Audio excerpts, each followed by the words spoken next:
कुरान कामयाबी का नुस्खा अता कर रहा है और हर एक इंसान, चाहे मुस्लिम हो, नॉन मुस्लिम हो, बच्चा हो, बूढ़ा हो, मर्द हो, औरत हो, लड़का हो, लड़की हो, सबकी तमन्ना एक ही होती है, हम नाकाम ना हो, फेल ना हो, कामयाब होते चले। स्कूल पढ़ने वाला बच्चा देखें तो वो भी कामयाब होना चाहता है।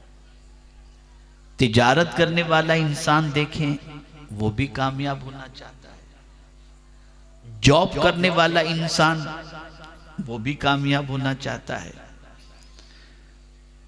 गोया कोई ऐसा नहीं जो कामयाबी न चाहता हो।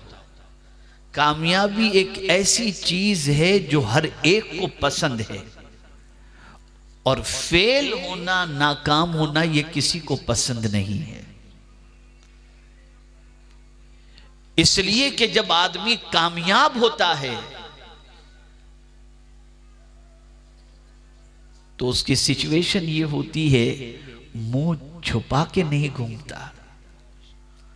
कामयाब होने वाला इंसान मुंह आराम से फ्रेश रख करके सीना तान के घूमता चलता है।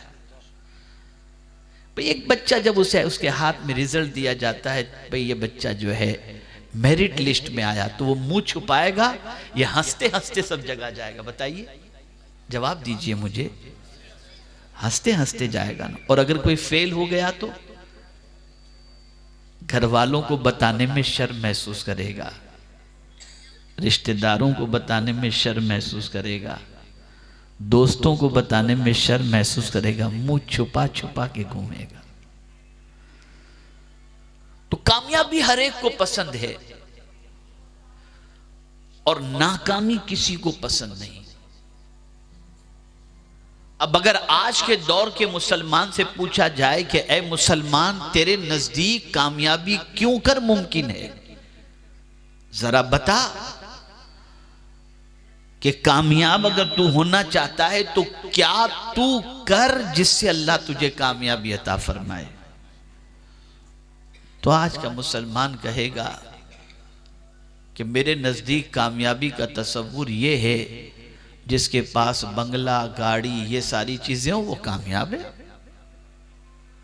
जो इलेक्शन के अंदर जीत गया वो कामयाब है। जिसको शोहरत मिल गई वो कामयाब है। इंसान के नजदीक ये कामयाबी का तस्वुर है। लेकिन अगर इसी को आप समझें तो ये टेम्पररी कामयाबी है, परमानेंट नहीं। जब तक दौलत है सलाम किया जाएगा, दौलत खत्म हुई कोई पूछने वाला भी नहीं होगा।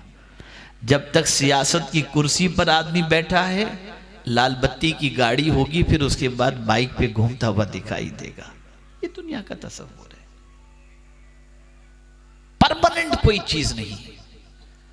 और मैं आज आपको ऐसा नुस्खा बताने वाला हूं, जो नुस्खा ऐसा अजीम है कि इस नुस्खे को अपना लोगे, जमीन के ऊपर भी कामयाब, जमीन के नीचे भी कामयाब और मैदान महशर में भी कामयाब। बस इस नुस्खे को अपना लो।